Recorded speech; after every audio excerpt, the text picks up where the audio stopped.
मैं बेसिकली उत्तर प्रदेश से हूँ, हालांकि मेरे जो ग्रैंडफादर थे वो बिहार से हैं, लेकिन मैं पैदा हुआ हूँ उत्तर प्रदेश में। मेरा गांव है ढेकवा, शिवगढ़। और उसके बाद मेरी पढ़ाई लिखाई लखनऊ के शिया पीजी कॉलेज में हुई, जहाँ से मैंने पीजी तक का अपनी पढ़ाई मैंने कंप्लीट की वहाँ से। वाकया तो मैं इस बहुत सारे वाकयात ऐसे जुड़े हुए हैं जो मैं किसी को रुस्वा नहीं करना चाहता, उन चीज़ों का नाम नहीं लेना चाहता। हो सकता है कि एक ऐसा वाकया भी रहा हो कि किसी की तरह बहुत ज़्यादा अट्रैक्शन रहा मेरा, और मुझे लगा कि मैं उसको पा सकता हूँ, और मैं उसके लिए सिनेमा के रास्ते पर चल पड़ा। लेकिन जब मैं वापस लौटा तो वो सारी चीज़ें बहुत कुछ बदल चुकी थी वहाँ। नहीं नहीं नहीं, मैं अब नाम नहीं ले सकता वैसा। ये मेरे लिए और उनके लिए भी थोड़ा मुश्किल हो जाएगी। लेकिन ये सच है कि मुझे लगा कि लोग जिस तरह मुझे ताने देते थे कि नकारा आदमी है, कुछ नहीं कर सकता, ना कुछ जॉब है, ना नौकरी मिलेगी, ना ये वो, तो वो मेरे अंदर एक फ्रस्ट्रेशन था कि मैं दुनिया को कुछ करके दिखाऊंगा। मुझे कुछ कर दिखाना है और कुछ अलग करना है। मुझे 10 से 4 नहीं करना है कि सुबह 10 बजे से नौकरी पे निकले, शाम को 4 बजे आए सब्जी खरीद के, और ये सिलसिला तब तक चलता रहा जब तक हाथ पैर काम करना बंद नहीं कर दिए।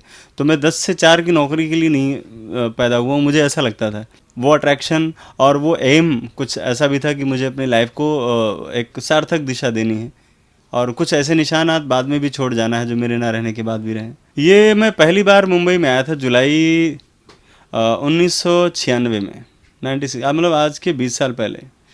20 साल पहले की दुनिया सिनेमा की बहुत अलग थी। मोबाइल फ़ोन्स नहीं थे, और बहुत जल्दी पेजर चलन में आया था कुछ दिनों के लिए, और वही ख़त्म हो गया। और चिट्ठियों से, पोस्ट कार्ड से लोगों से कांटेक्ट करते थे, लोगों से मिलना जुलना बहुत मुश्किल हुआ करता था। ऑफिस के बाहर दिन दिन दिन बैठे रहना काम के लिए। उन दिनों सोशल मीडिया चूँकि इतना ज़्यादा था ही नहीं, नथिंग था, कुछ भी नहीं था, कम्युनिकेशन ही नहीं था, तो संघर्ष भी बहुत ज़्यादा था। वो एक सपनों की दुनिया थी जिसके बारे में हम सोचते थे कि सिनेमा एक सपनों की दुनिया है, तो वो सपना जैसा ही था। यहाँ आने के बाद भी वो सपना था कि यहाँ आ गए तो भी नहीं पता चलता था कि आखिर सिनेमा बनाने वाले लोग कहाँ हैं, वो लोग कहाँ हैं जो मुझे काम देंगे, वो लोग कहाँ रहते हैं जिनको हम स्क्रीन पे देखते हैं, सिनेमा में देखते हैं। बदलाव मेरे साथ पहली बार तो मेरे एक एडिटर साहब थे हमारे, जिस मैगज़ीन के लिए मैं काम करना शुरू किया था, उन्होंने चिट्ठी लिखा है कि यहाँ पे एसोसिएट डायरेक्टर थे उनको, और वो चिट्ठी लेकर मैं उनके पास गया कि भाई साहब आपके गाँव से आया हुआ हूँ मैं, और ये आपके माँ ने, बाप ने मुझे चिट्ठी लेकर भेजा है। तो उन्होंने सबसे पहले मुझे एक फ़िल्म की शूटिंग में जब लेकर के मुझे गए, तो उस फिल्म की शूटिंग में जब मैंने पहली बार जूही चावला जी को, सनी देओल को सब अपनी आंखों के सामने मैंने देखा, तो मुझे लगा कि मैं लग रहा है कि सही रास्ते पर जा रहा हूँ। वो मेरी लाइफ का पहला अचीवमेंट था जब मैंने बांद्रा पाली हिल में अपनी आंखों से शूटिंग होते हुए देख रहा था। पहला एक्सपीरियंस था मेरा, फर्स्ट टाइम। मुझे लगता था कि फ़िल्म शुरू होती, जैसे फ़िल्म की स्टार्टिंग होती वैसे शूटिंग होती होगी। वहाँ क्लाइमैक्स पहले हो रहा था, तो मैं बड़ा कंफ्यूज था कि हो क्या रहा है। उस कन्फ्यूजन में लोग, चूँकि 5-10 दिन मैं उस यूनिट में रहा, तो लोग मेरा मजाक उड़ाते थे। किसी को कुछ नहीं आता था तो लोग बोलते थे अरे इससे पूछ ले भाई, ये बता देगा, इसको मालूम है। तो इस तरह से लोगों के बीच में धीरे धीरे काम करते करते सर्किल बनता गया, और मैंने अपनी एक पहचान बनाई एक लेबोरियस आदमी की, क्योंकि जिस डायरेक्टर के साथ मैं काम करता था उसको टेंशन फ्री कर देता था। मेरा फर्स्ट प्रोजेक्ट एक्चुअल में गांधीगिरी था, जो मैंने 2006 में मैंने इस फिल्म की शुरुआत की थी। इसके प्रोड्यूसर थे मेरे गुरुजी, मेरे गॉडफादर श्री अनूप जलोटा जी। उन्होंने इस फिल्म को प्रोड्यूस करने के लिए सोचा, क्योंकि इस फिल्म की कहानी, इस फिल्म का प्लॉट उनको बहुत अच्छा लगा, और बहुत सालों से मुझे जानते थे कि मैं इस फील्ड में किस तरह से स्ट्रगल कर रहा हूँ। क्योंकि स्ट्रगल पीरियड में मेरा बॉडी लैंग्वेज, मेरा बॉडी स्ट्रक्चर, 42 किलो का वज़न था मेरा, तो मुझे कोई तो बाहर ऑफिस में घुसने नहीं देता था मुझे कोई। वो उस हालात में भी उन्होंने, वही एक ऐसे शख्सियत हैं जिन्होंने ये समझा कि ये आदमी फ़िल्म बना सकता है। कितनी बड़ी हिम्मत की बात है। जलोटा जी ने पहली बार ये हिम्मत की कि नहीं, आदमी फ़िल्म भी बना सकता है। जिस आदमी को कोई बगल में नहीं बिठाना चाहता था, उस आदमी को लेकर उन्होंने फ़िल्म गांधीगिरी की शुरुआत की। लेकिन कुछ रीजंस ऐसे रहे जिसकी वजह से फ़िल्म कुछ दिनों के लिए उन्होंने होल्ड कर दिया। क्या रीजन थे वो? रीजंस ये थे कि मेरे बहुत सारे जो एलिमेंट्स मेरे आसपास भी, किसी को आगे बढ़ते हुए नहीं देखना चाहते ना लोग, तो उन्होंने कुछ कहा कि पता नहीं फिल्म बना भी पाएगा कि नहीं बना पाएगा, 42 किलो का आदमी है ये, 6 फीट का, क्या करेगा क्या नहीं।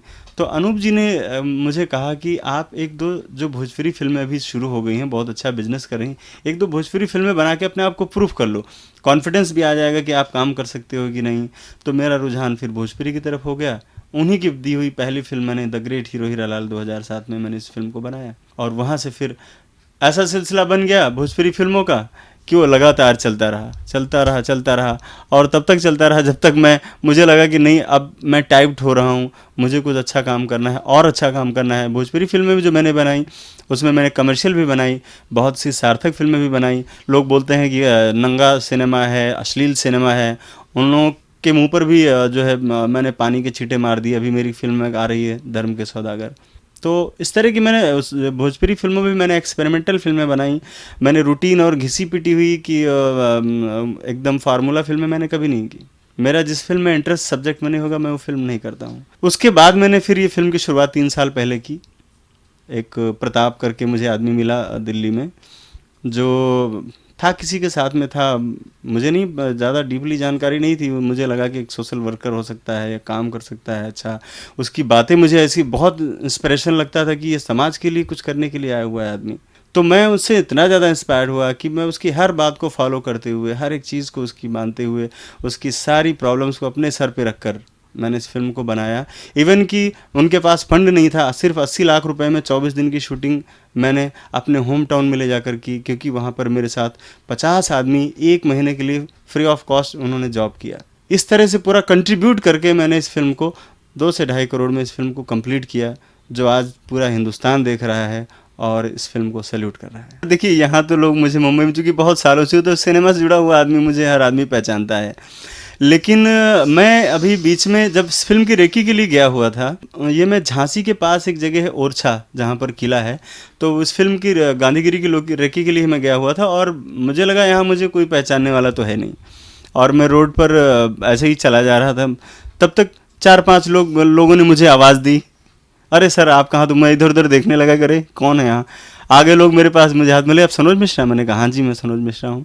बोले सर मैं आपको जानता हूँ, आप यहाँ कैसे? अनएक्सपेक्टेड। मैंने कहा मुझे आप पहचान रहे हैं, ये भी मेरे लिए अनएक्सपेक्टेड है। गलत है मेरे ख्याल से, इन लोगों की सोच गलत है जो लोग इस तरह की बातें करते हैं, भैया, या फिर किसी को अपमानजनक भाषा इस्तेमाल करना। भैया का मतलब ये है कि 1400-1500 किलोमीटर दूर आकर बगैर किसी जान पहचान के बम्बई की छाती पर झंडा गाड़ देने वाला आदमी कायर, नपुंसक और बुज़दिल नहीं हो सकता है। वो आदमी, उसके अंदर डेयरिंग पावर होगी। 300 रुपये लेकर आया हुआ सनोज मिश्रा, आज उसकी फिल्म 10 कंट्री में लोग देख रहे हैं। अब मुझे अब कोई भैया कहेगा तो मैं उसको सोचूंगा ही नहीं, भैया का मतलब क्या है। भैया का मतलब है बहादुर, दिलेर और जानदार आदमी, जो कहीं पर भी है, कहीं भी जाएगा, मेहनत करेगा और आगे बढ़ेगा। उत्साह अब तो आज तो और बहुत ज़्यादा, क्योंकि मुझे लोगों का रिव्यू मिल रहा है, लोगों के कॉल्स आ रहे हैं। सुबह से मैं फ़ोन कॉल्स पर ही बिज़ी हूँ। आज फिल्म रिलीज़ हुई है, और फिल्म का रिस्पांस, चूँकि कल की रात तो मेरे लिए बहुत मुश्किल थी, क्योंकि मुझे लग रहा था क्या होगा, लेकिन आज जो रिस्पांस लोगों का आ रहा है, जो मीडिया बंधुओं ने जो मुझे खबरें दी हैं, वो बहुत अच्छी हैं। और मैं कह सकता हूँ कि अभी जो 30-31 फिल्में बीच में रिलीज़ हुई हैं ना, उन सब पर हमारी फिल्म भारी है, और हमारी फिल्म को 3 से 4 के आसपास रेटिंग भी मिल रहा है। जो क्रिटिक्स हैं वो भी इस फिल्म को अच्छा बता रहे हैं, 1-2 लोगों को छोड़कर, जो व्यक्तिगत दुश्मनी की वजह से नहीं कह सकते, नहीं तो बाकी सारे लोग अप्रिसिएट कर रहे हैं इस फिल्म को। ऐसी मैं उम्मीद करता हूँ, और आप लोगों के लिए मैं कुछ अच्छा करूँगा हमेशा, ये मैं आपसे वादा करता हूँ। आप अगर सिनेमा देखने जाएंगे तो आप अपने आप को ठगा महसूस नहीं करेंगे कि मैं, ये सज़ा मुझे कैसे मिल गई। मैं जानता हूँ कि मैं पहला ऐसा हूँ जिसने 10 भोजपुरी फिल्म करने के बाद इस बड़े लेवल पर गांधीगिरी फिल्म दी, लेकिन इसके लिए मैंने बहुत सारी कुर्बानियाँ दी, बहुत सारा कुछ सहा है, आज भी झेल रहा हूँ, बहुत कुछ झेल रहा हूँ, क्योंकि कुछ बड़ा करने के लिए बड़ी चीज़ें झेलनी पड़ती हैं, बड़े प्रॉब्लम्स आते हैं लाइफ में, बड़ी कंट्रोवर्सीज होती हैं। तो मैं उन चीज़ों को झेलते हुए भी इस चीज़ को प्रूफ करना चाहता हूँ कि एक भोजपुरी का डायरेक्टर एक अच्छी हिंदी फिल्म बना सकता है, और मैंने प्रूफ किया, वो लोगों के सामने है।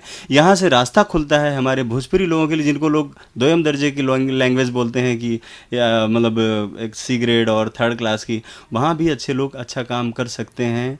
ये मैंने प्रूफ कर दिया है, किसी को कहने की ज़रूरत नहीं है।